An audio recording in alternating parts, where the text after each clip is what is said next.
So we are reconvening for part two of this conversation about what has happened to the sample industry.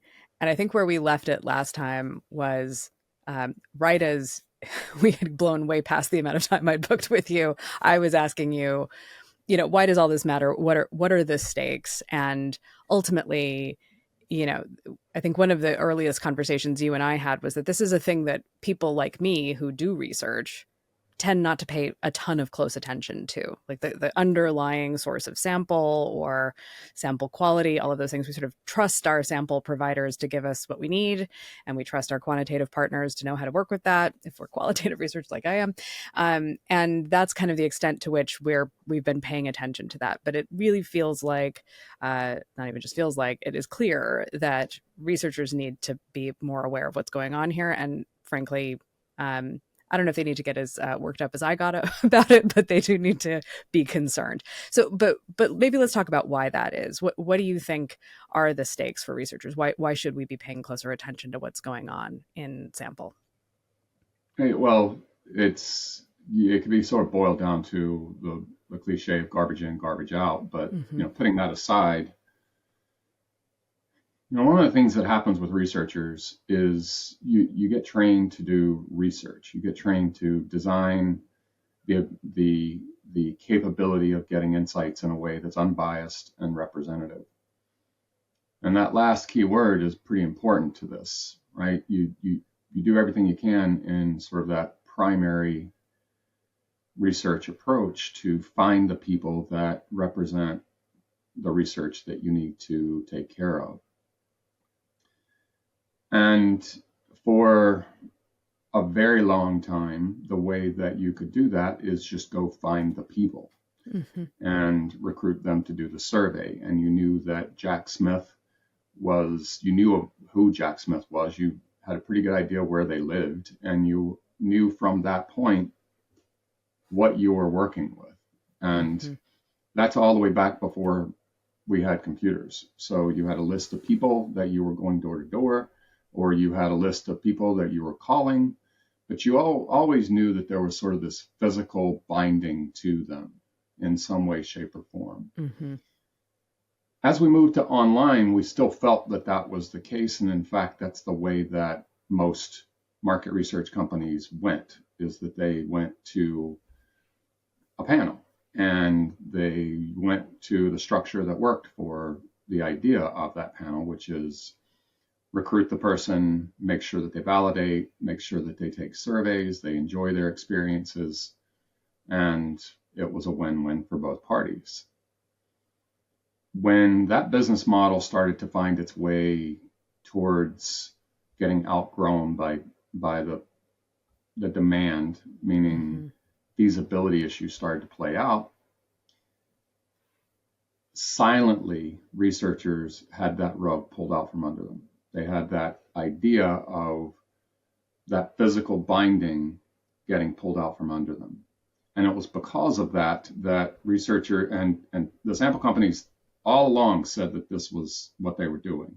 It was just researchers didn't know how to speak that language, didn't know Mm-hmm. exactly what the implications were when all of this was happening. And the only researchers that really understood it were ones that had either stepped foot into the sample industry, pulled out, stepped foot into a space that was close to that, like advertising, Mm-hmm. and then understood what people meant by clicks and conversion rates and banners and the convenience world that we live in today.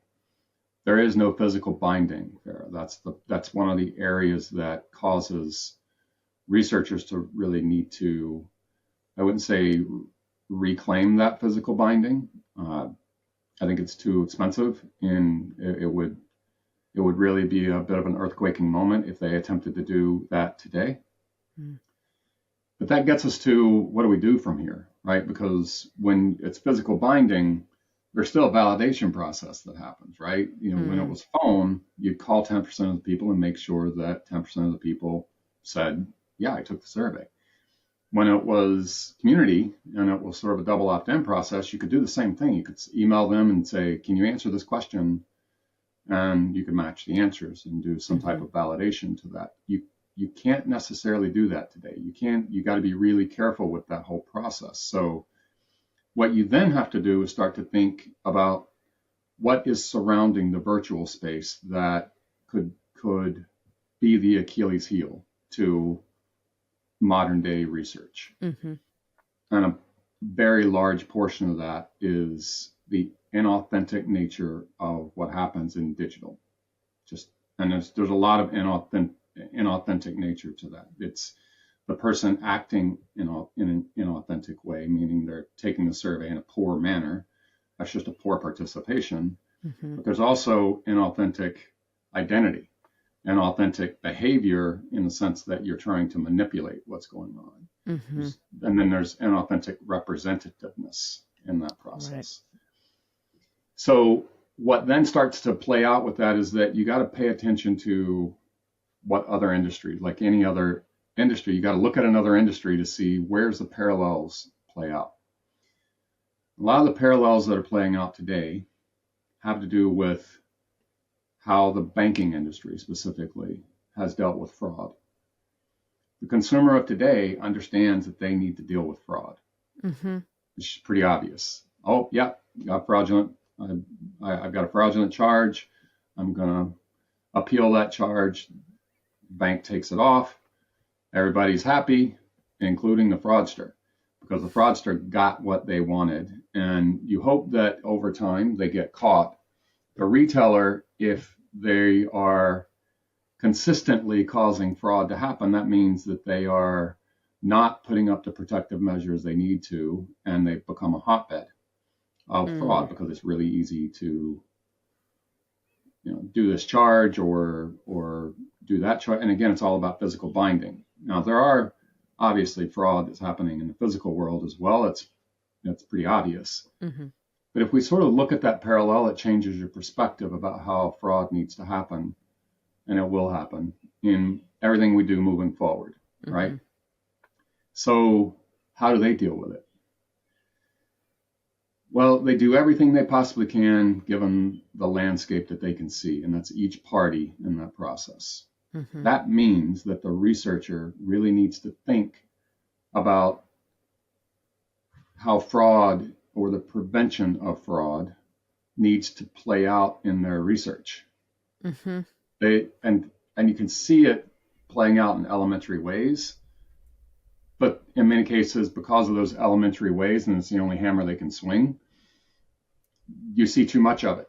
A good example of that is the sort of overt nature of red herrings and catch me if you can kind of questions that play out with those. Mm-hmm. Those have an adverse effect to your research in a significant way, right? Mm-hmm. One of the things we always talk about is everything that you can catch by way of that approach can be caught passively. Every bit of it, mm-hmm. right? So you can catch the fraudster who is attempting to manipulate their answers by way of understanding your skip patterns. You can catch the fraudster who wants you to think that they're an IT decision maker and they're not, mm-hmm. By watching what they answer. But you've got to monitor that in the same way that there are services out there right now, LifeLock, all the preventive services that are out there. Every one of us have it as a consumer. In turn, if you're astute enough, you're going to have something that alerts you when your credit card gets fraudulently charged or something happens in that space. Researchers have to do the same thing. Mm-hmm. So when we're talking about the idea of is this going to get better? It absolutely will get better. We have to, as researchers though, and I say we loosely there because I will say outright I'm not a researcher. Mm-hmm. I am a business person in the research space that wants to do everything possible to protect the researcher. That's my main intention with all of this, is that you're able to sit down and do your job and still think about fraud, but think about it through your lens versus my lens. You don't need to be the technologist trying to find the deep, dark spaces of the internet. Right. You need to be the researcher that takes advice from the person who is going that way. And also understand your partnerships. Your Mm-hmm. partnerships need to evolve. In today's world, you have to have fraud as one of the top 5 things in your mission as a company to prevent from happening. Just the same way that you don't we don't put our social security number on everything these days, right? We don't do that. We don't. It's the same mental approach. We have to protect what's ours, and research is ours, right? Mm-hmm. It's ours to perform and perform for some fee. But if there's fraud in it, the fraudster isn't the one getting the pie on the face. You are. Right, right. So you have to protect your own interest in that process. And again, you don't need to be me. You just need to find people like me and Mm-hmm. partner with those folks. And it's not just me. There's plenty of us out there that are Mm-hmm. doing this. The other piece to keep in mind is make sure that they have the same intention as you, right? Mm. The intention is a good complete. The intention is a good research. The Yeah, intention is not a good click right. or even a click. And that's the thing we have to keep in mind with this, is that there's a lot to keep in mind with this. But if you get the right partnerships Mm-hmm. and you really trust them, you can really just focus on your research and not worry about what's happening in the fraud space, because your good partner will tell you what's going on in the fraud space. Right. I think this is a really important point for researchers, and then also for anyone who's consuming research, because um, my friend Paul Soldera at Equation Research, who is how we got in touch in the first place, um, who has also been on the show a couple of times, he and I have talked a lot over the years with each other and with clients about um, the the question of like uh, a researcher's least favorite question from a client is the sample statistically significant?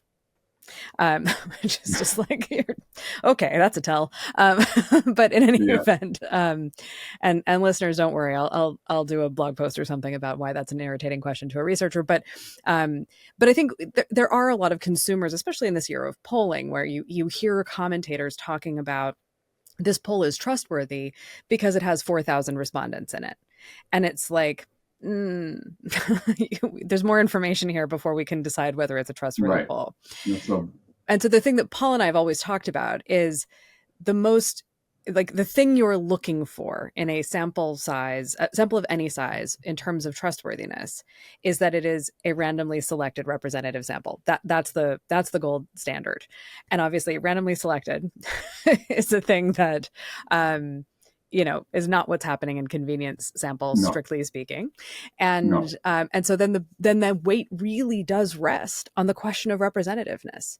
And if you've got people like, your grad student in Bangladesh who's operating a half a dozen, identities on different devices, filling out surveys to make an easy $50 a day, like, you do not have representativeness. And if you don't have that, then you don't have anything else.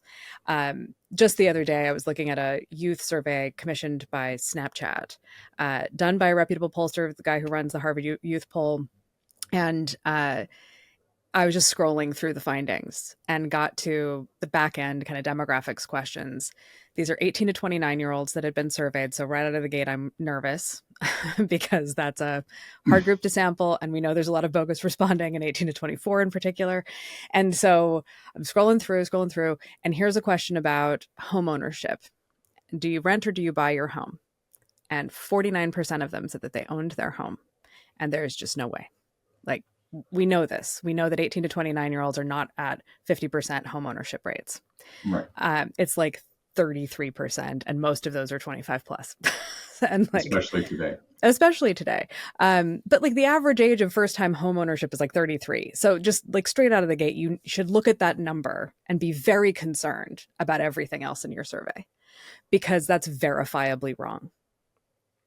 Everything else Correct. might look demographically representative, but like that is obviously wrong. And so you've got a problem in this sample. And it's not an opinion question. It's not which candidate do I like better or do I like Coke or Pepsi. It's like it's like, do you own a home or do you rent? And that We're is, just it's just obviously wrong. And I just went, well, I don't know what to make of the rest of this survey because of that question. And when that happens, as a researcher, the thing that you are is this intermediary between whoever your client or sponsor for the research is and this representative sample of real, hopefully real people who can teach you something about what your client wants to learn. And you have to be the holder of that trust that the information you're getting is good quality information. And I think one of the things that I have long wondered about, really since like the first time an agency brand strategist said, well, let's just use SurveyMonkey to me, which was probably like 2001 at this point, was like, who's taken that survey? Like, are those right. really the people that we want to talk to or no? And I think one of the reasons that this kind of winds up being in this blind spot, especially for any qualitative researchers out there, is in the pre-pandemic days when I was doing a lot of in-person work in the pre 2010 or 11, 12, that period where almost, where 100% of the work was in person. You could sit in the waiting room of the focus group facility and introduce yourself to all the participants and get a feel for who was there for the cash, who didn't really fit the bill, who didn't want to be there, who was openly hostile, like all of those. You could figure all of those things out, and they'd get a phone call or they'd get invited up by the receptionist and sent home with a check, and you could get on with your work. And so there was always this sense of the tactile about it. And I think even in qual, we're seeing the bogus respondents seeping in. We're seeing people who say they're in the US when they're not. We see people who, say that they're in the market for X when they know nothing about that market. They're not in that market. And it's just, this is where I think the other thing that is interesting is what you're gesturing towards. I don't even think you're gesturing towards. I think you're talking about an actual kind of data governance structure for the research industry. And the thing about that is that all of the kind of current data governance stuff has been more like ethical treatment of respondents and respect for their privacy. Every publication I get about anything I might consider to be data governance has been much more focused on how do we treat people respectfully as opposed to how do we verify that they're people. Mm-hmm. And I think this is going to be a really interesting shift in perspective. I'll also just say, I'm a special kind of nerd here because I have a law degree. And so I'm always going to be more interested in governance than anybody else in this business, I swear to God. Um, but I think this is such an interesting kind of pivot point for the business to start to realize that we have a real data quality problem here. And where we have a data quality problem, we have the potential for a real trust problem that exists between us and our clients. And this goes far beyond questions of, respecting the respondent's privacy, which is important and we have to do it. But we also have to make sure we're sure that the respondents are the people we want to be talking to in the first instance. You're absolutely right on all those points. There's an area that you're starting to get into that we may find that that's a debatable area that you and I don't necessarily align on. That's the governance area. One of the things, there's a question around should there be regulators in our space, right? And I do not think we're there at this point. That's all opinion, right? The reason I don't is because I do think that we still need to shake the innovation tree quite a bit. We still need to move towards, we're seeing a lot of really cool stuff play out in terms of validation schemes, ways that people are protecting for fraud. And usually regulation tends to favor the large. Mm-hmm. And it's that idea of favoring the large that right now our industry, especially after the most recent events, needs to think about heavily in terms of favoring those who have been doing it the same way for quite some time and can't really see the ground level of research that's happening in that space. So I do think that we need to let the competitive nature of our industry play out. We're watching it play out. It's all about your perspective, right? If you see it from a certain angle, you can see all this really cool stuff happening. And yeah, you have to scratch away all the bad stuff. And the bad actors are going to be there. There's just basic facts that they're going to be there. And the reason they're there is because there's money there. Wherever there's money, there's going to be some kind of bad element that's going to play into that. I wouldn't necessarily call it a compliment, but it is one of the things we've noticed is that our industry just got big. In the past 20 years, our industry got big. $80 billion big. That's our global number. Okay. So when we think, well, $80 billion industry, that's a pretty large industry. But let's then think about what we're connecting up to in that space. That's one subject. You would think that at this point, we've been at this hooking up to that large source. We've been hooking up to that large source for more than a decade. And you'd think we would have figured it out by now. But industries don't work that way. It's very difficult unless there's some kind of big tipping moment, such as what happened with Tesla and the auto industry, or Amazon and everything that Amazon has disrupted the way they have. Lucid did that. Lucid connected us up to this space, and it was convenient, no pun intended, but it was a convenient way that we could get what we needed because we were really dealing with a big supply issue then. When we start to look at regulating that at this point, there's just not been a good play out of and stabilization of the innovation that's playing out in this space. It's still like wildfire, and we're seeing it. And that's a good thing. That's a good thing that's happening. The thing that isn't good is when researchers need help understanding the pace for which this is happening. They're paying attention to research. They're not paying necessarily attention to the technology that's helping the research get better, right? And I'll say outright, the hidden hero in all of this is the researcher.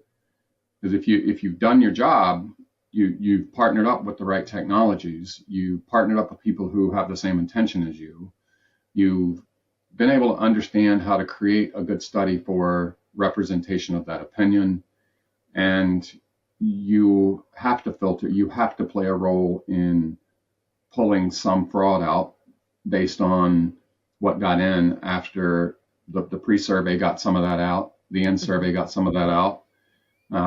We always look at it here, we look at it as the researcher has a job to do in this process, and we want to make sure that that's as clean and clear as possible to do that job, to give an opinion as to whether this is an authentic respondent in terms of, forget all the fake stuff. Okay, this is an authentic respondent in their intention to give you good feedback on a survey.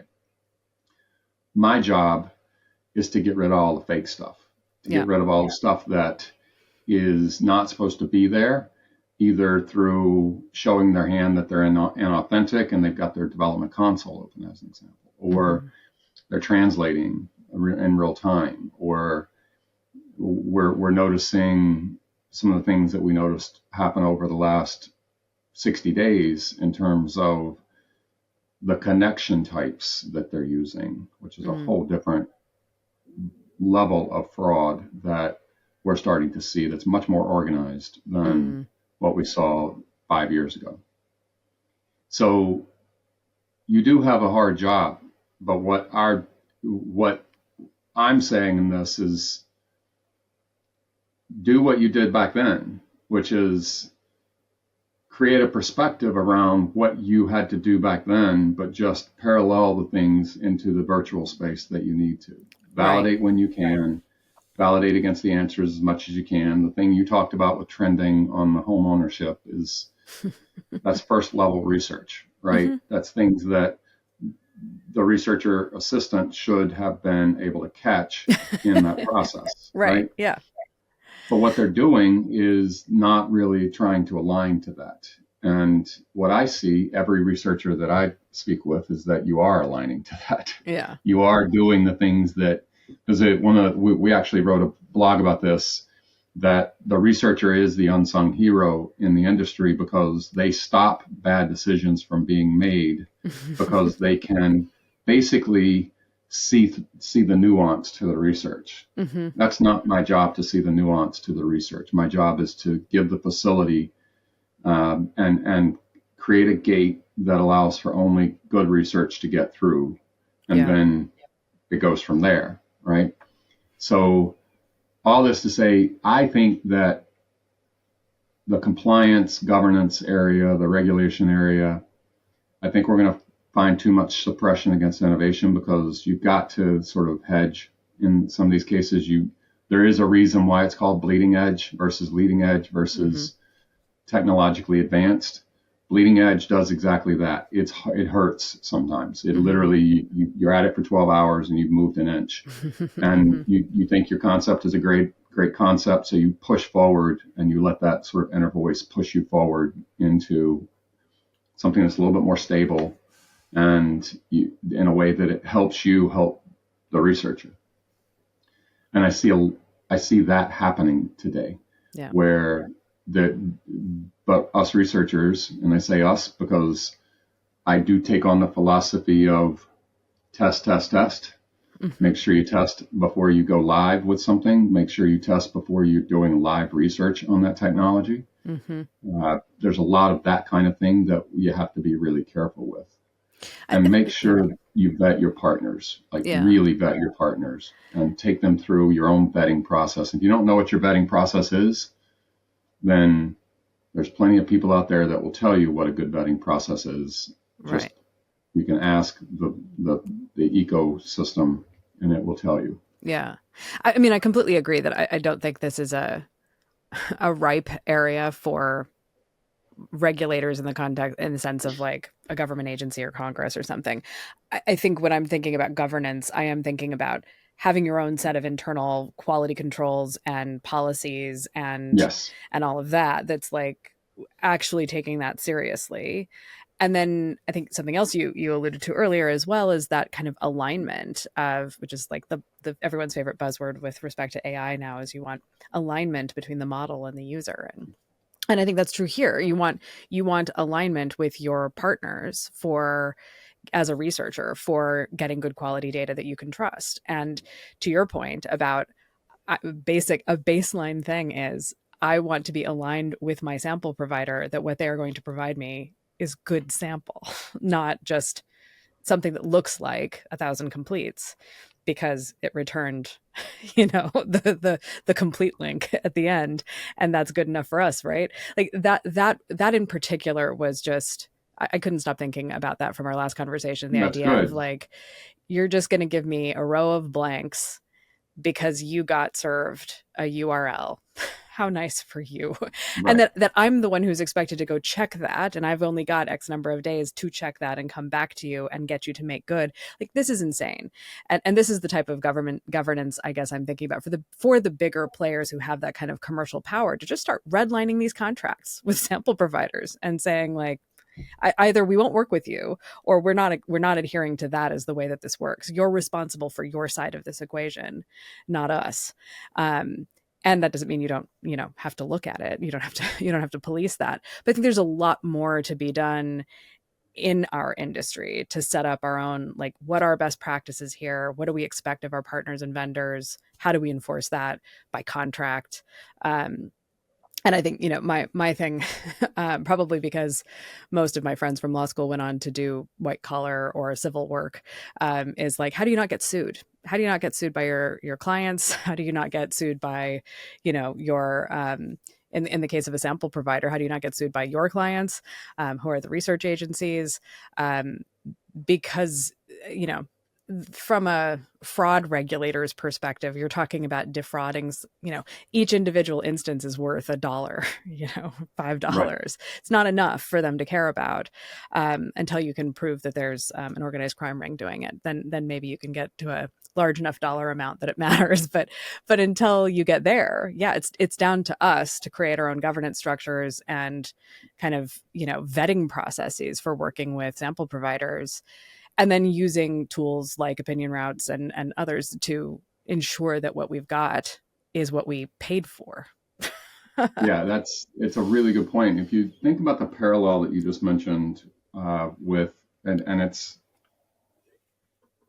not that I'm an opponent or a proponent of how the sample industry is currently working. It's the industry that we have. Hmm. And it's not a matter of saying, well, that's the industry we have, so we have to deal with it.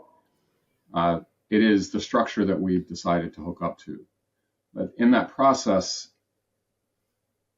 they have to protect their interest as well. The thing that I mentioned up front is their interest is different than yours. Hmm. So one of the things you talked about is the idea that you work with the sample partners in that idea. They do not have the same intention as the Hmm. researcher. They do not. They get paid for a click. And that's the thing that researchers need to start really getting sort of let that thread through quite a bit, right? Hmm. That they do not get paid for necessarily the complete, they get paid for the click. They even get paid for the fraudulent clicks. That's the crazy part about this. And they do because it's the MarTech space, it's the marketing technology space.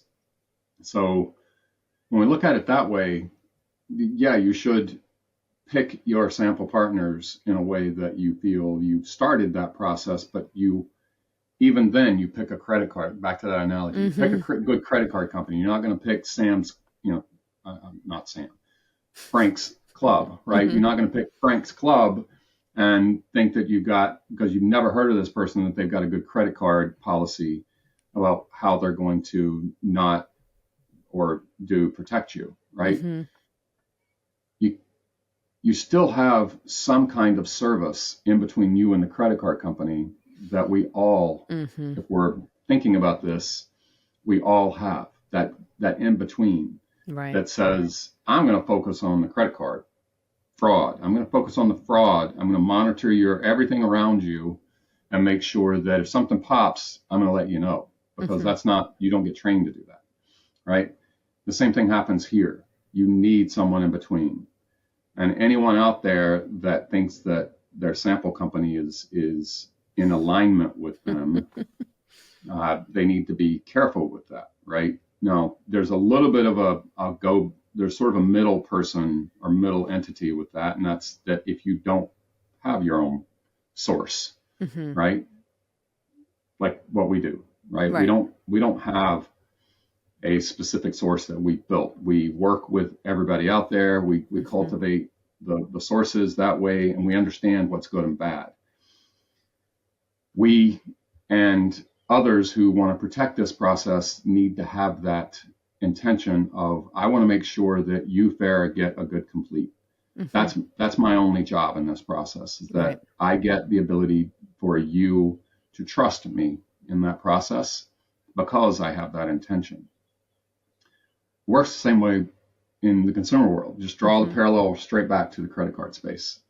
So there's a lot to do with that space specifically. So now we go back to, well, what do we do from here, right? How do we pick our partners properly? It's less about, to me, it's less about picking the partner and more about monitoring their performance. Mm-hmm. Very important that you monitor their performance. Just the same way as you monitor the interest rate that your credit card is charging you. You monitor if you're responsible, you're looking at that, you're looking at your statement, you're seeing if there's fraud on your statement, you're checking your interest rate, you're checking things here and there to make sure that they are working on your behalf. You've got to do the same thing here. Hmm. If you do not have a sample management partner program, that allows you to understand the quality that's being served to you, how much you're blocking, how much you're having to reconcile, how much you're having to not trust your data, Hmm. because over and over you have to deal with that, then you need to think about changing partners.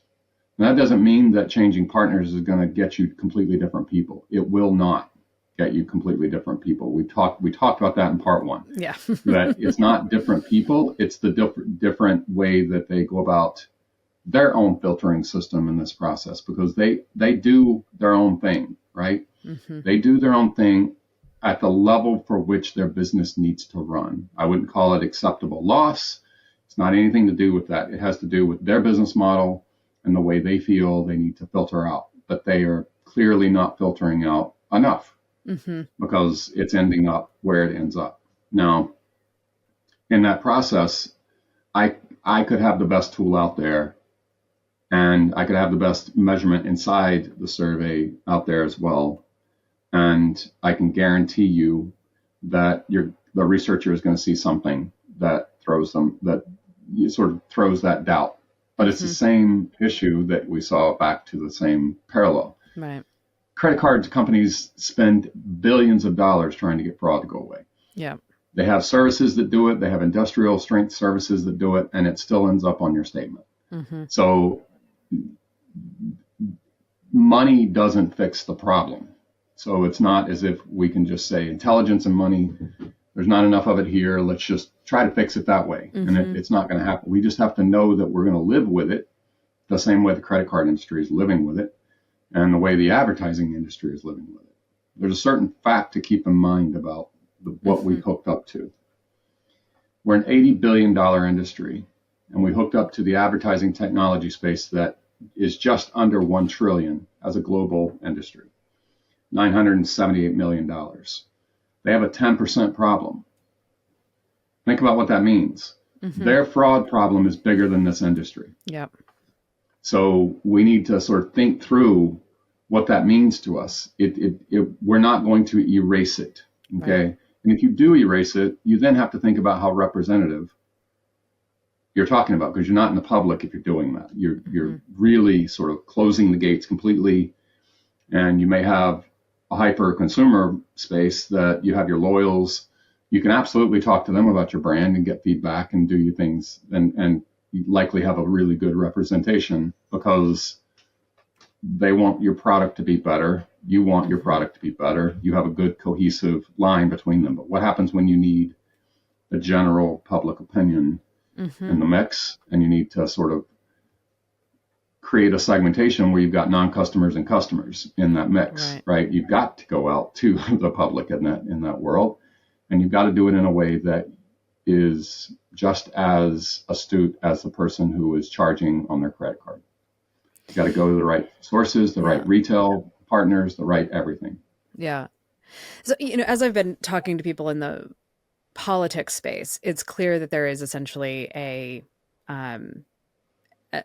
top tier, like I don't know, I don't know, like a Amex Platinum Plus kind of analogy in this space, which is the use of probabilistic sample with double opt-in, certainly the Pew Research panel that they've built, but also you get there more or less with Ipsos Knowledge Panel, for example.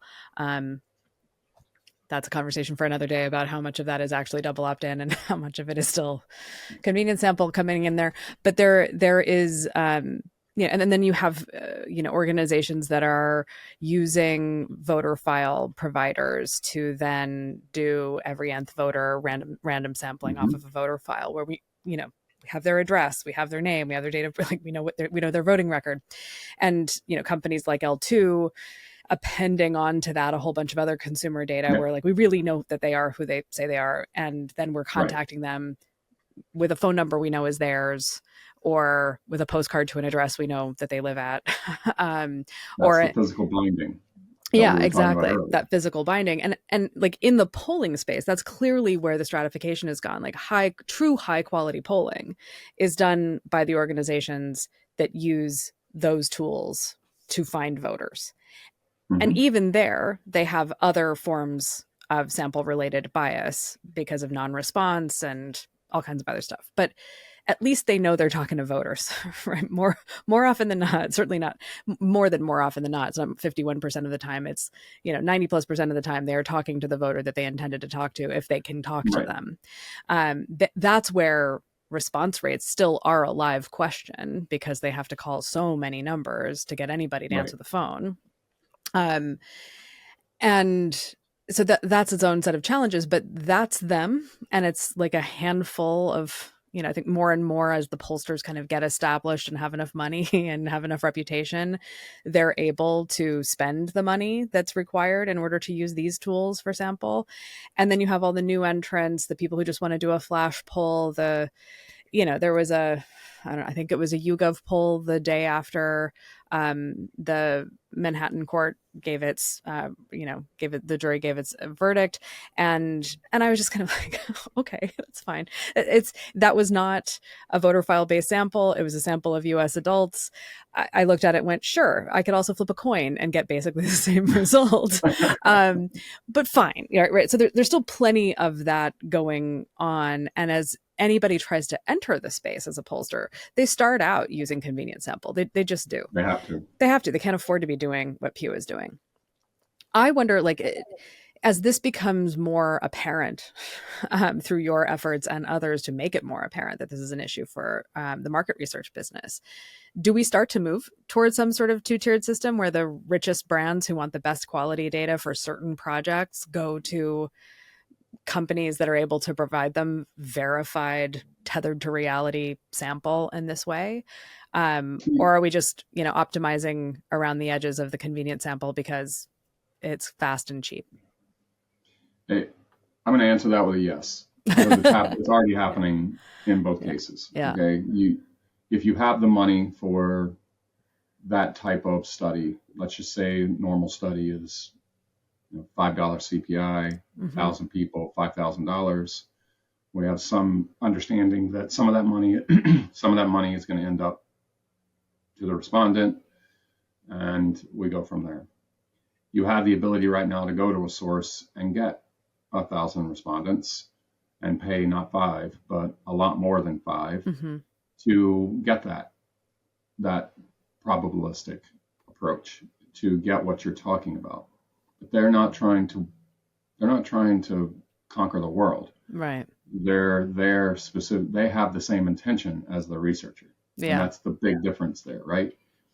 It depends on what you want to do with it, right? I mean, there's some companies that say that's the only type of research I want to do if I'm doing primary. Right. I don't think there's enough percentage for that to be a mainstream thing. But I also wouldn't necessarily just throw out convenience sample because 10% of it is fraud. And I say 10% because for the most part, what we're noticing is while it has its ebbs and flows, and right now there's a bit more of a spike going on in certain spaces in that space. By the time if you've done everything right and you've got the right intention in terms of the partners that you're working with, you're going to find that your research looks good, right? It's by way of design. You are getting the answers that you're supposed to be getting. You don't see any really crazy infiltration. And yeah, there's the study here and there. Everybody's got those studies. Everyone has those studies. And it doesn't matter that it's B2B or convenient or consumer either. It's if it spikes, it spikes.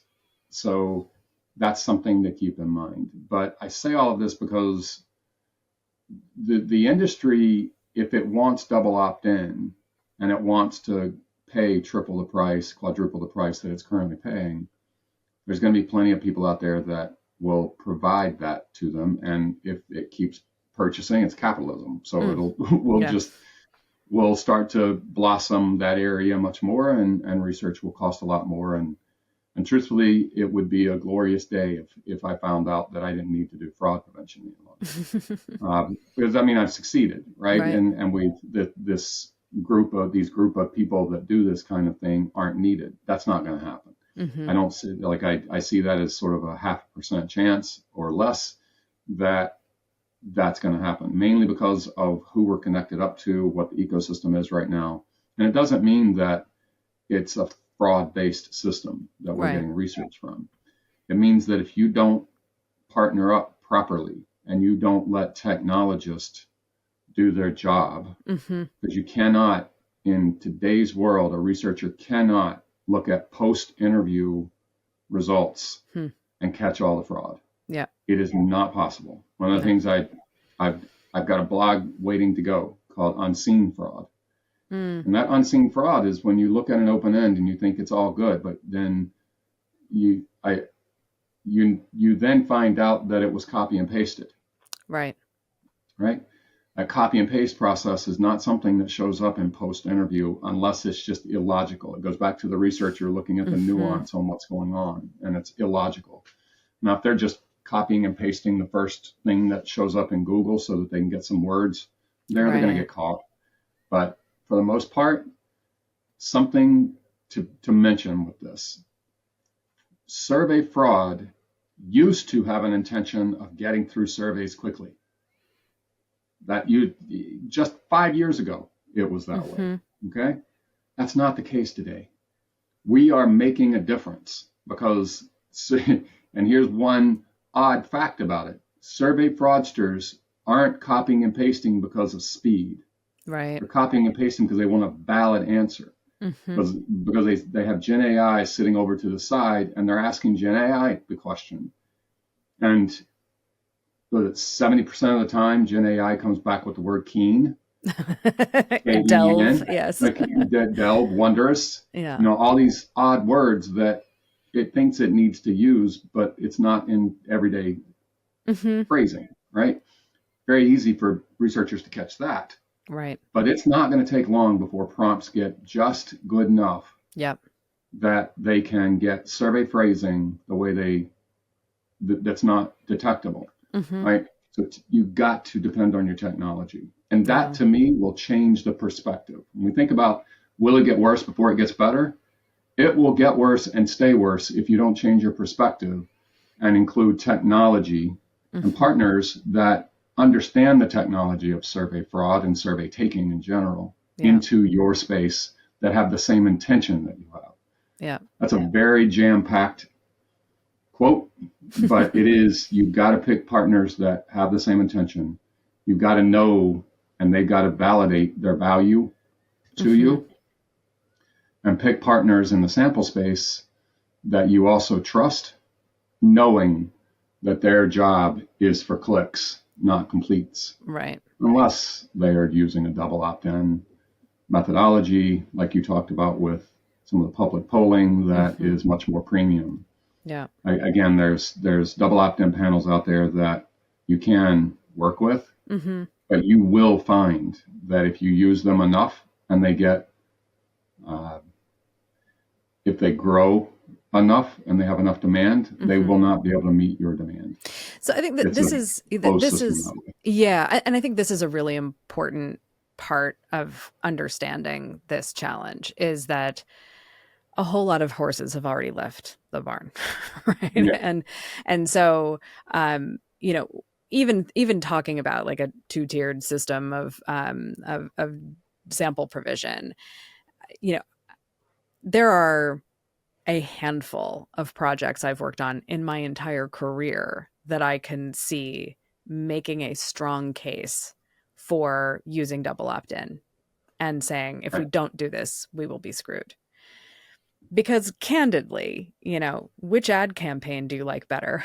Probably doesn't need that level of validation and rigor or whatever. But like you still need sound study design and you need to verify that you have good completes.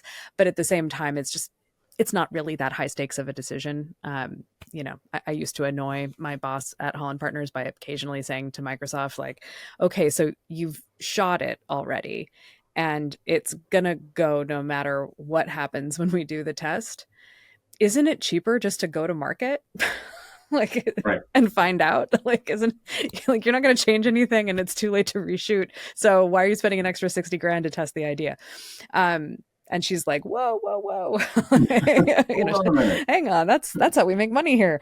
Exactly. But I can imagine some, particularly in healthcare, particularly in like IT decision makers, business decision makers, you're trying to interview the C-suite, that kind of very specific groups of people where they really do need to have the role, the condition, the residency, whatever, in order to Adam Pierno, who I do another show called In the Demo with, he's done some work where it's like extremely geo targeted and you really want a homeowner in a particular suburb whatever, Chicago, and they really do have a lawn, right? Like there's certain things where like if they don't have if all three of those conditions aren't met, then they're not really valid for the study. And yet, like, they have partners that want to use Facebook for recruiting, and it's like, well, that's a disaster waiting to happen. But yeah, that's exactly what that is. yes. And just know that it's for anyone doing geo-restricted, it's geo-restricted, especially in the digital space, by the IP address that's given. Mm-hmm. And we walk a tightrope when it comes to the IP address. Yeah.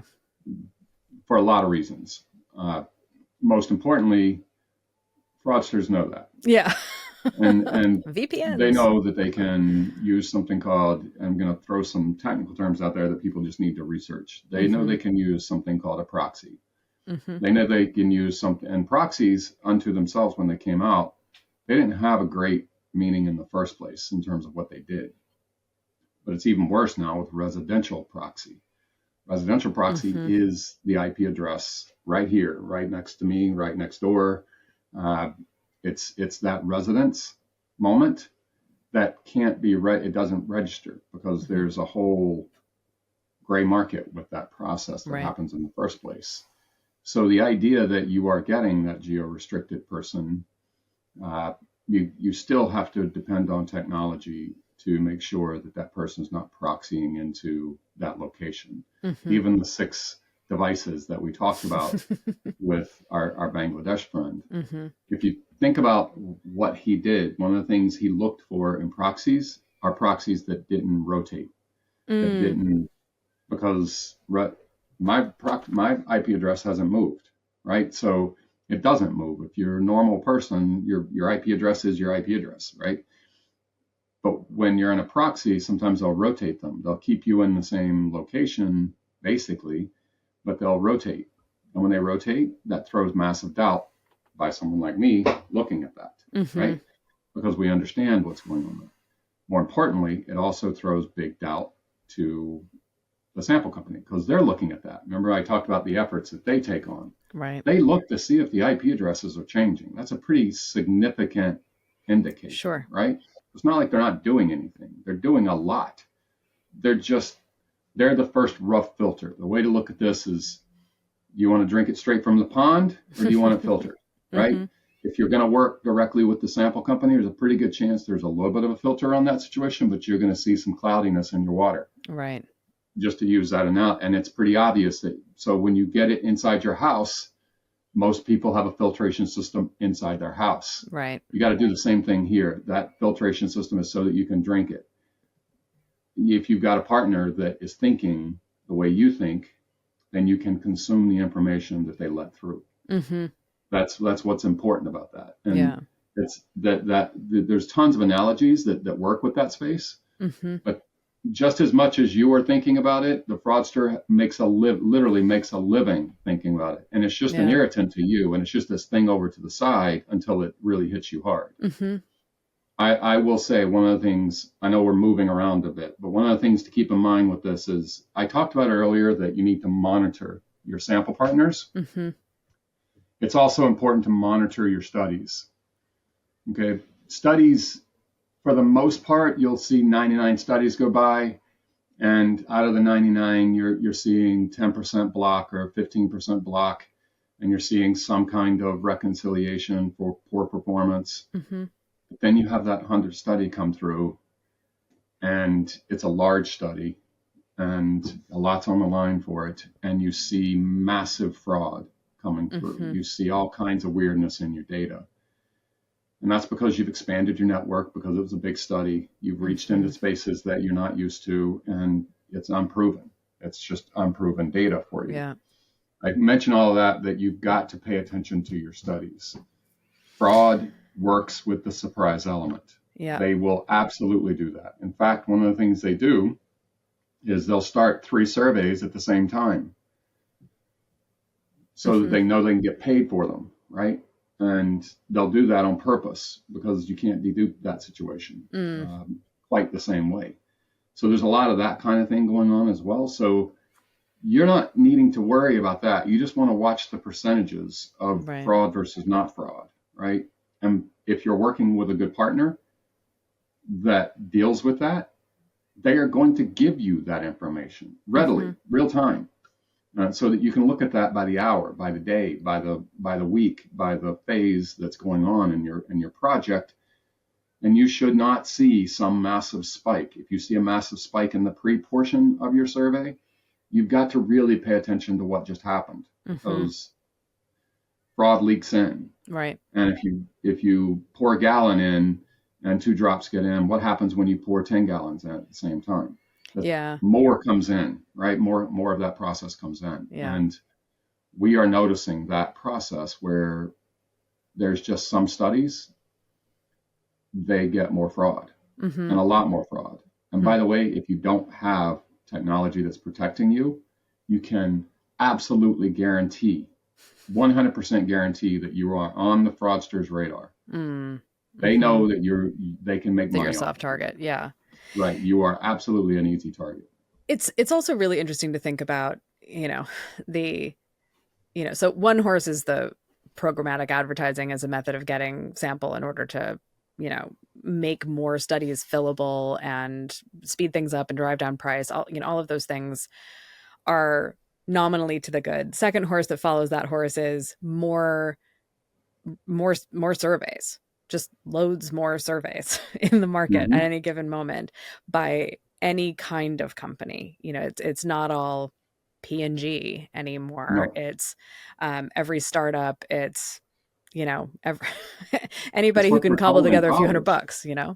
It's what we're told in college, that get feedback. Mm-hmm. Get feedback about your product. Get feedback about, get feedback, right? Yeah. Understand what's going on with your service. Understand what's going on with your people. How do you personify your people so that you can cater your message towards them so that they understand your product better? All Mm-hmm. those things that I just mentioned are research bound. You've Yep. got it. So we are told very early on that we need to get feedback. We're even told as toddlers to get feedback, right? Right. So when you get to be an adult and you're in business, feedback is a natural occurrence. Mm-hmm. It should be done. It's just, this industry is a big industry that has bad actors, just Mm-hmm. like any other big Yeah. industry with bad actors.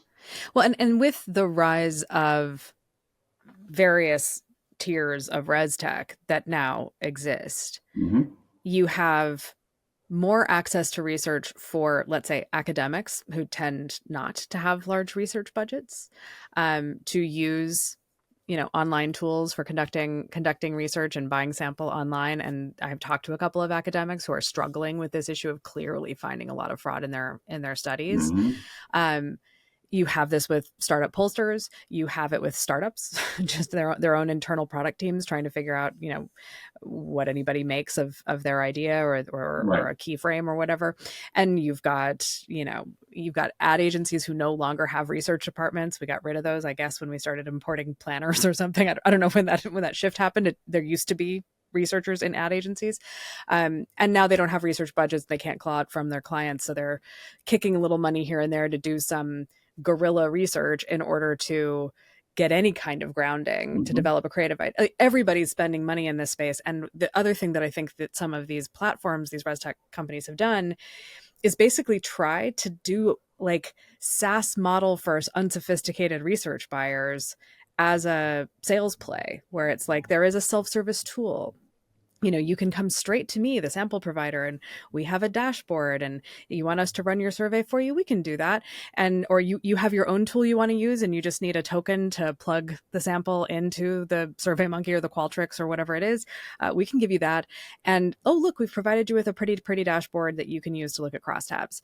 And yet, like, these are not sophisticated research buyers who don't know how to tell when a complete is really a complete. And so, they're fiddling the dials on something that's 10% trash. and That's exactly what's and happening. they don't know the difference. And to your point, like, all they know is they need to go get feedback, so they go get feedback.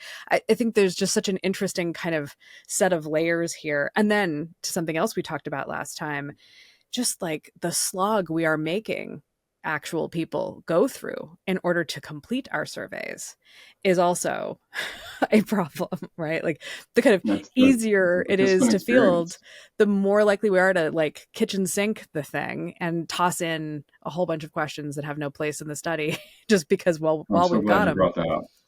I'm really glad you brought that part up, because one of the things that it's what I call the human element, Mm-hmm. right? In this digital world we live in, the human element needs to be a part of every part process, right? So the human element involved in that part is that, as an example, the Insights Association Mm-hmm. is working through a participant's Bill of Rights. That's great. Just something that when people are really, and that's going to show through to the research agencies. Will that show through to the ad agency that's got the intern doing a market research study? Likely not. But the whole point there is that intern is likely going to give a 5-minute survey, hopefully, Hopefully. and that's all they're doing in that process. But we absolutely need to think that through. Mm-hmm. In part one of this, I talked about it. You have to be really careful about who you're using. Period. Even the insights platforms that you're talking about, and there's a ton of them. They all came out all at once, Mm-hmm. right? They didn't sort of spread themselves out. And there's some good ones and bad ones out there, but in all of them, if you're using them, researchers, you need to understand what their stance is when it comes to fraud prevention. Mm-hmm. If what they are saying is that they depend on the source to take care of that for them, then that's a huge red flag. That's a massive red flag. That's the same thing as hooking up to the pond and drinking the water and thinking it's good. You have to be really careful with that idea. You also have to know that if they are using someone, what's the intention of the fraud prevention partner they're using? Who is it? It's not like there's a massive amount of partners in this space, so you can pretty much understand who's who. When we get to the human element of the researcher plays a role in every part of that. Only the researcher can understand and have the intuition that that's not a really good answer. Mm-hmm. But that's a good insight that happened. They thought about their open end, right? When we stick the human element back into what's going on, you start to, in a surprising way, sarcasm, you'll start to see really good research play a role. Now, if you were right in one of the things you said there, which is sometimes it's not, you don't need to be spending massive amounts of money to find out whether they like the color red or blue on that message, right? Just own it and move it forward, because you're the expert. Make the expert opinion and move it forward, as opposed to thinking that the research is going to cover you, CYA, in that process. So we have to be understanding of that, right? But in the end, the human element has to play a role, even to the point that when we start to get into the subject, and I'm going to go ahead and bring it up, even when we get into the subject of synthetic response, the human element plays a massive role in that. How do they model all of that stuff? Right? And is that stuff yet to be determined? Is that stuff really helping us in terms of, can you really do research using synthetic respondents? You can. I have to be really careful with this, because I do think that there's a place for it. There's absolutely a place for synthetic response, but we have to tread methodically through the process, because we're researchers, and we want to see how it does or doesn't help us in this process. There's a few applications I'm already seeing that it would be perfect for, right? It would be amazing for secondary research, absolutely, because you can get a lot of subjects taken care of all at once by doing some queries and doing them correctly, to where you're getting what you think is historical information on the same subject, and you can move that forward in preparation. But history has always told us we like to talk to humans, regardless of how we're talking to them, where we're pushing a button, texting, having a survey online, calling them on the phone, talking to them one-on-one. There's the human interaction. We like talking to other humans, just as people, and researchers especially do. Yes. So that whole idea is that there is a need for synthetic response there is a need for human element to be a part of that synthetic response. There is a need in every one of the phases for the human element to play a role. But I'll be the first to say that if you can automate it, you should. Mm-hmm. Because when it really gets down to where we make a difference as a human, it's the intuition. Mm-hmm. It's that thing that is the magic of the human being able to give a good answer or see it as a good answer. And you know when it's synthetic response, what you're getting as an answer, right? Yeah. It just doesn't look, it looks fake. That looks fake, yeah. In that process. And again, there's those services, that's where you're finding the bleeding and leading edge right now, Mm-hmm. is in that space, and they will find their space. Oh, yeah. You know, absolutely. It's just right now there's a lot of naysaying. I think the way I look at it is let studies prove this. Let studies prove the technology, because that's what we do as researchers. Yeah. As an industry, we prove things out. There's a theory, Mm-hmm. there's a hypothesis, there's a source of truth to what's going on. We go to the source of truth, and we then know whether we've proven our theory or not, and we move it forward, right? Do the same thing. Yeah. It's the same thing. And there's a lot of that happening right now that's proving and disproving, but you've got to go in with no intention to disprove or prove, just to prove your theory out. Right. More than anything else, just like a normal researcher would. Yeah. I mean, this is such an interesting area, and it's a thing that I spend a fair amount of time talking to people about is, as a researcher, I would much rather talk to a person. It's easier for me, but it's also harder. It takes time. It takes money. All of those things are true. The thing that I think is interesting right now about synthetic response is like it's everything else with generative, where it's like, are you good at prompting? And then what's the reference data? So like what's the training model and what's the reference data? And if you're trying to just sort of, I don't know, answer a question that doesn't need a set of training data that's less than 2 years old in order to be good, then that's go for it. That's a really good poignant moment, right? Like, that's the big. Then go for it. And I do think that there's companies out there that have invested massively not in synthetic response, but massively in all the research they have. Mm-hmm. We can pick the Procter and Gambles and Coca-Colas and the Pepsis. They have massive amounts of data that I know what they're doing with that data. They're stuffing it into an LLM, Mm-hmm. and they're hopefully getting some direction on how. And that's another way, by the way, it's good secondary research. Mm-hmm. When you want to create the research for the human, that you don't want to waste their time. That's where you're going to get the human element again. But if we're going to waste their time by routing them through 15 surveys before they get to the survey they're supposed to get into, then we have a real issue on our hands when it comes to just making sure that we acknowledge the participants Mm-hmm. that want to take surveys, that we keep them. Yeah. That's the thing that it's become as much of a commodity as we have treated the participant. We've got to understand that they're now going to become premium. Yeah. They're not premium in cost, premium in the fact that we have synthetic response to be able to help us on some of the secondary research with that space. Mm-hmm. We have the ability to get to pretty much any place in the world in terms of being able to get feedback from someplace in the world. And in that mix, we've got to make sure that the bad element doesn't creep in. Again, Right. It's just make it part of everything you think about. You don't need to become a fraud expert. Yeah. It's not a space that is for the meek, that's for sure. But it is a space that what I've found in the space is that I know I'm helping the process by critically reviewing the data that I'm reviewing on an hourly, daily, monthly basis. I mean, Mm-hmm. I know that what I'm finding is the garbage that shouldn't be there. Mm-hmm. And I'd rather it be me that find it.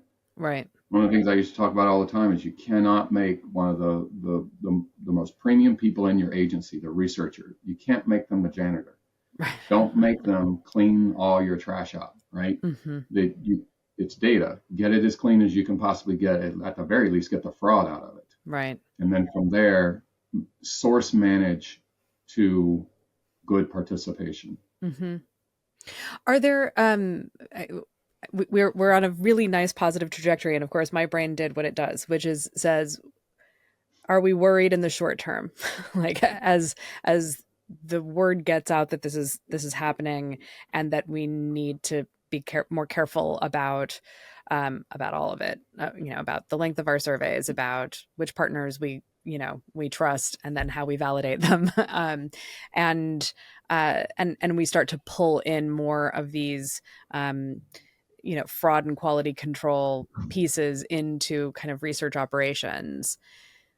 Are there any kind of short-term looming threats? I think about other things in the kind of world of programmatic where it has been used not just to make a quick buck, but to, manipulate people, manipulate companies, manipulate governments, in some Mm-hmm. instances. And I'm curious if that's something you think is a risk here. Yeah, I think it's a needed concern. That's how, when I went after the idea of this aspirational idea, I'm going to make a difference, I'm going to make an impact in the space. That was my intention. Mm-hmm. And I chose a subject that I was passionate about, but also concerned about. Mm-hmm. And I knew the very first thing that needed to happen is to make people aware of it. Mm-hmm. I couldn't pull the industry, and nor can, let's just say, I would call it a handful, but there's surely a small amount of people that are experts in this space. And that subsegment can't pull the whole industry along. So when you make the industry aware of some of those dark alleys that are there, the industry is going to appropriately get concerned. And everyone then thinks, well, geez, how much time do we have left? Well, we've been at this for about 10 years. You're just coming into this at this moment. Yeah. So the idea of having short concern isn't quite what it is, That's right? fair. It's that you just found out. Yeah. And you're Yeah. just starting to understand that representative to the world, there's bad people. And it's just that simple, right? I am concerned that on one note, and that's that people don't heed the advice of the experts, and that they just say, my partner hasn't been giving me fraud all along. I check my stuff at the end of my study. There's so much wrong with those two statements that it's hard to take that person out of their current space and their current cadence of research and put them in a space that gets them to understand how they need to react today and respond today, right? That is the short concern that I have, is that people keep doing it the same way they've been doing it for the last 5 years, even 5 years. 5 years, you can say 10, but everybody knows that there's so much that's changed in 10 years. Yeah. I have recommendations that I would make today that I didn't know that I needed to make even a year ago. Wow. So it's that evolutionary in the process, right? It's still evolutionary in the process. Is it moving fast? Anything in tech moves fast, and it moves faster than we can comprehend as humans. And that's one of the reasons why AI has such a warning label on it, that it can move much faster than us. Right. One of the things, one of the articles that came through, one of the peers put through over the weekend was that it's been proven that if given the right questions, AI will lie 96% of the time. And what my immediate response to that was, well, that's just the evolution of maturity. I mean, when we think about a child, 3-4 years old, and they tell a little white lie, the first thing that you start looking up is, what does that mean? And what does it tell? It tells you that they've got a higher IQ, that their reasoning at that young of an age is pretty significant, that they can know the truth and speak something else. Mm-hmm. And AI has to grow up, and it is growing up right in front of us. Not quite the same as a toddler, but we're not going to comprehend how quickly it goes. And when it goes past us, that's the moment that we need to understand how to manage it better. And we're not far from that. That is the short-term issue that I think we've got right now, is in the operational space, people who don't heed the experts' opinion in this space in terms of how they need to incorporate new things into their world that they weren't incorporating into their world even 5 years ago. Fraud prevention being one of them. Yeah. Okay. Sample partnership management is another. Don't just blindly follow your sample partner. Understand what they're doing, how they're doing, because their intention, again, is not yours. And lastly, because AI has become sort of it's busted in the door and it's here whether we like it or not, we have to understand its impact. And survey fraudsters are using it to copy and paste intelligent answers in, and they'll get better at that. We're going to get better at using it for getting the right questions to ask when we need to ask questions and doing the right secondary research using AI in that process. But all of that is on the short-term note. There's going to be a lot of companies that fall off the edge because they just didn't pay attention to if they're not paying attention to how sample companies work today, then they're surely, they are at risk. It is their main blind side. It's like covering up your whole windshield and then thinking you're going to drive. Yeah. Right. You're driving by the rearview mirror, and you have to know you're going to hit something, and it will likely damage your brand image, your reputation in that process. It will do some serious damage to everything around you if you just pay attention to blogs and podcasts like this, because they really matter in the process. I'm here explaining this to you with one intention, to make sure other people hear it. Yeah. That's pretty much it. Yeah. That's because if they hear it, at least I know that they hear it enough. It's not just about Rich Ratcliff saying it. I'm not that. I don't have an ego for that, right? It's more along the lines of, if I said it and then they hear it from 5 other people, that probably means they should do something about it. Yeah. That is the short-term concern I've got. Yeah. It's interesting to think about the waves of evolution here, of going from a place where only a few companies could afford data to everybody can kind of get data one way or the other, to wait a second, we need some quality controls on this data. And now the emergent thing is being able to sort of make data out of what we already know, and a handful of hallucinations along the way. But but that it's a really, your point about secondary is very interesting, because we do some projects where we wind up saying, you have a question about something that was not the focus of the last 5 studies we did for you, but we did ask about it. And we could just go back into that data, because it's not that old, and work up a model of how people think about this thing. We don't actually have to go interview people again.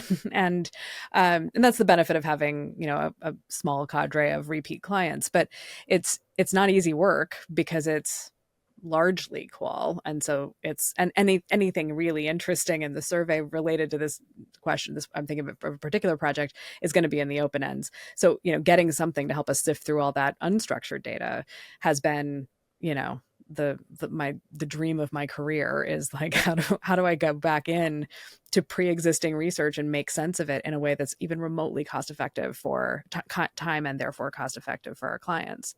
And there's technology for it. Now there's technology. There's absolutely technology that will allow you to do that today, and you don't have to.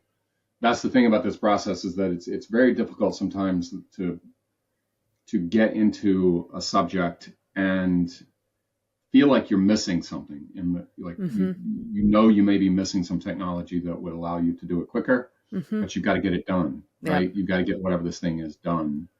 And this idea of partnerships in technology, partnerships in research, I mean, you can likely name 10 people in your partnership list in terms of people who you would say, I need to get their feedback about this research, about how I'm doing this research. If you've got questions about it, Right. how you need to do it. There seems to be, it is decreasing over time, but there seems to be less of a desire to do that in technology partnerships. Mm-hmm. It's either intimidating or not fun. Yeah. Either one, right? That keeps you from that idea of understanding what's happening in those spaces to where you can just do your job Right. in the way that you want to do it and make money at it as well. So I think that it all goes back to, again, you don't need to be doing, as a researcher, you don't need to be doing that part. You don't need to try to work through where all the technology is. You do need to try to find the partners that can give you some idea and trust who you need to trust in that space. Yeah. It's one of the most important things in this process. And that's why I feel one of the areas that will start to play out, both short term and long term, are partners that absolutely have your intention, but they're not doing research, right? They're doing everything they're doing is on behalf of you as a researcher. Right. And that is a model I think that will play out more and more. That's the model I'm in, right? It's it's a model that I feel as a non-researcher coming at this. And while I surely understand the methodologies, everything around the method, I ran a research agency. The idea of running a research agency teaches you quite a bit about knowing that you can hire someone to do that thing, whatever that thing is. And in this case, it was research. So I hired the researchers that I trusted could do the job that I needed them to do and do it better than anything I had seen before. And I feel like it worked. That's the whole process in this, is trust in your intuition, because that's what you do as researchers, to find partners in technology to help you do your job better. Right. And including fraud. You don't need to be worrying about fraud. You need to be worrying about the research that's at hand. Yeah. And you do need to think of it the same way you think about credit card fraud. You're not going to just throw your card on the table and leave it there for anyone to take it, right? No. You don't do that with research either. Yeah. So, and I think that's really useful for researchers in thinking about, how do you start to construct your new kind of rubric for evaluating partners. Right. And it's not just price. It's not just what's convenient to you, who can spool it up as quickly as the client is asking you to go, or all of those, all of those kind of time and money pressures are always going to be there. The question is, all right, you suffered through one project. In between this project and the next project, find a good partner that you feel like you can rely on for, for wanting what you want. Right. I think that as a very simple baseline question of, what are their intentions? It's a good question for any partner. But it's a good question for vetting partners here. And I think that's something that, I'll cop to, was not something on my mind previously. It was, I know that other companies I work with this company, and that fits my budget and that fits my timing. Sounds good. Let's go. And so now I have a whole different list, different checklist to operate from. Do you have any kind of final thoughts, any final advice for researchers, whether in public polling or market research, in thinking about data quality and sample quality specifically? Now, I want to answer to right there, and then I'll segue in. It goes back to the partnerships. One of the things to think about with a researcher of today is that if your passion is research, designing studies, staying in the data, pulling out opinion and feedback to create recommendation and analysis, there's a pretty good chance you're also not a data collection expert in modern day terms. And I say modern day terms because there's a lot of things that data collection experts think through in that process. And if you've got an internal operations group, they should be telling you what they're thinking through. If they're not monitoring their sample partnerships, that's a pretty good example of one of the things you need to really see as a at the very least a cautionary flag Mm-hmm. in what you've got going on. If you're a consultant and you're working with a data collection partner, you need to be asking them the same questions. How do they monitor fraud? How do they prevent it? Who do they use Mm-hmm. in that process? Do they just depend on their sample partners? Very important thing to Mm-hmm. understand in that process. So I think some lasting thoughts on this is we're going through, I think, and I say this I've been in this now for close to 3 decades. And the last time I saw something quite as sort of evolutionary as what's going on right now, 5 years ago to today, and probably going to be for the next decade, is what I saw when online hit. Mm. When online hit, everything changed out, right? There was a lot of scattering happening, a lot of people coming up with new models, and a lot of new stuff that was happening in online, and online had to catch up with that as well. And a lot of the systems that the insights industry still use were designed back then, right? And it worked back then, but it doesn't work today. So you've got to understand some of the newer models and get uncomfortable about the idea of vetting your partners that you work with. They're, in the end, yeah, they may be your friends, but they've got to provide a good value so that you can provide a good value to your clients in that process. If you're not a technologist, you better have some technologists around you in that process, because they need to help you survive what's going on. You cannot review data post-interview in today's world and think you caught all the fraud. Yeah. It's just not possible. And I will say that's a sword to die on. There's no possible way that someone can look at things like IP address and browse and user agents and think that they're going to catch what they need to catch in that process for the pre-survey activities. They're not going to be able to look at open ends after the study's done and think that they've caught all the fraud there either. It's just like anything else in today's world. You've got to monitor the process for the unseen things that are happening, because it's very visible when you start looking at that stuff of what's going on. Focus specifically on that partnership process and the human element. Stop taking the human out of the human research that we're doing, right? These automation systems, they only work if they get driven by human opinion in the process, either by modeling or process orientation of the data that's being collected. It's one of the most important things to think about. And as things come up, like synthetic response, you've got to do what you do as researchers and research it and see if it works for you. And talk to the experts in the process, who you think are experts. This is a very much a human connection industry in so many ways, right? Data science may be a little different because you're sitting and you're looking at terabytes of data nonstop, and you may not see a human all day as you look through the matrix of information you're looking at. But market research is a human connecting industry. We are connecting to the human to understand their feedback. We're connecting with partners to understand their expertise in the space. And not much has changed in that space when you start looking at the generalized idea of it. Just do it the same way. Just create your partnerships in a way that you know that they really are protecting you in terms of what's going on behind the scenes. And bring out the trust in the process.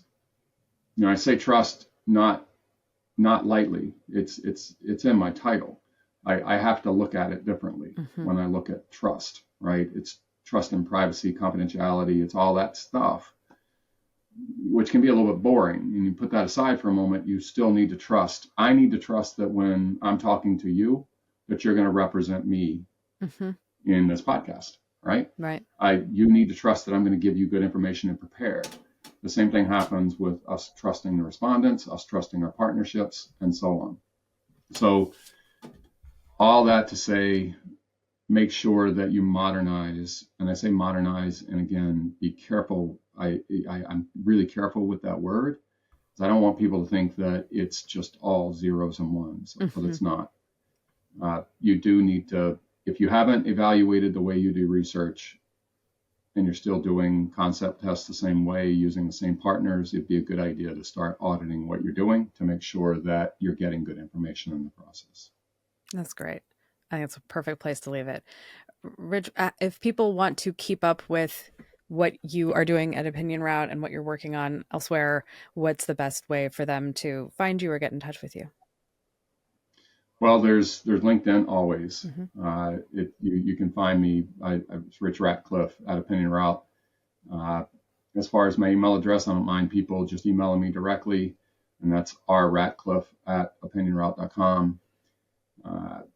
I am always up for a good conversation like this. That's how this happened, Farrah. I'm always up for debate when it comes to what's the right thing to do, because I think that's the way we find our opinions in this process. And watch what we're doing with our blogs. Watch what we're doing at Opinion Route when it comes to the technology that we're out there with. Our intention outright is around protecting the market research process. We know that the job that all of you have is not an easy one, and it's not an easy one in a shifting landscape of today. And because of that, we want to be available to have these conversations about sample, have these conversations about protecting your survey and your research. It's what we get paid to do. So find me on LinkedIn, please reach out, and I'll be happy to have the same type of conversation that I've had with you, Farrah. Excellent. Thank you so much. Crosstabs is hosted by me, Farrah Bostic, with Paul Soldera. Production by The Difference Engine and edited by me. Music from Audio Jungle by S Audio. Find us at crosstabspodcast.com, where you can subscribe to our weekly newsletter and find out immediately when new episodes drop. Tell your friends about the show, subscribe on your favorite podcast service, drop us a note if you have any questions about poll design or sampling or weighting or anything else, and we'll see you next time.